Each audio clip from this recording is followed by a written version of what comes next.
شامی عوام کے قاتلوں کی ایران میں ملاقات۔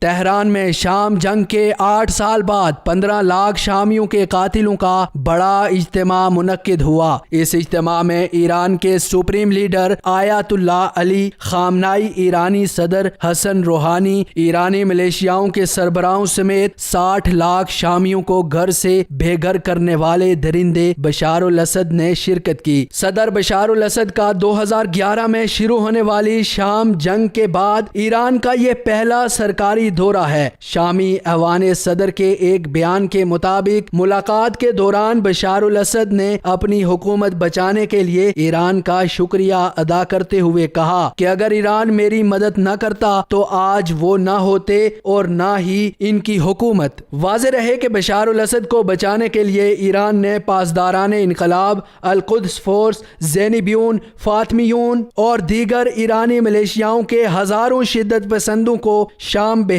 ایک رپورٹ کے مطابق 50,000 سے 1 لاکھ کے قریب ایرانی ملیشیا بشار الاسد حکومت کو بچانے کے لیے شام میں لڑتے رہے۔ ان میں سے 20,000 سے زائد ایرانی ملیشیا شام میں مارے جا چکے ہیں۔ اقوام متحدہ کی رپورٹ کے مطابق ایران گزشتہ 8 سالوں کے دوران سالانہ 6 ارب ڈالر سے زائد کی رقم شام میں لٹا چکا ہے۔ بدلے میں شامی عوام کے قاتل بشار الاسد نے ایران کو شام کے اہم اور قدیم شہروں میں مہنگی زمینیں، دکانیں، پلازے، پیٹرول کے کنویں اور دیگر اہم پروجیکٹ دیے۔ شام کے دارالحکومت دمشق میں ایران نے اہم مارکیٹوں پر قبضہ کر رکھا ہے۔ ایران اور شام کی سرکاری خبر رساں ایجنسیوں نے تہران میں ہونے والی ان ملاقاتوں کو تصویر میں جاری کیا ہے۔ ان میں بشار الاسد تنہا ہی سپریم لیڈر آیت اللہ خامنائی اور حسن روحانی سے ملاقات کرتے نظر آ رہے ہیں اور ان کے ساتھ کوئی اور شامی عہدیدار نہیں ہے۔ تاہم ان دونوں ملاقاتوں میں سپاہی پاسداران انقلاب کی القدس فورس کے کمانڈر میجر جنرل قاسم سلیمانی کو ان کے ساتھ دیکھا جا سکتا ہے۔ انہوں نے شامی صدر بشار الاسد کی حمایت میں ایران کے علاوہ پاکستان اور افغانستان سے تعلق رکھنے والے ایران نواز شدت پسند نوجوانوں کو مختلف ملیشیاؤں کی چھتری تلے منظم کرنے میں اہم کردار ادا کیا تھا۔ شامی صدر بشار الاسد کے دورہ تہران کے بعد یہ واضح ہو چکا ہے کہ 15 لاکھ شامیوں کو قتل کرنے اور 60 لاکھ سے زائد شامیوں کو گھر سے بے گھر کرنے، شام کے قدیم اور ہنستے مسکراتے شہروں کو کھنڈرات بنانے میں ایران نے مرکزی کردار ادا کیا۔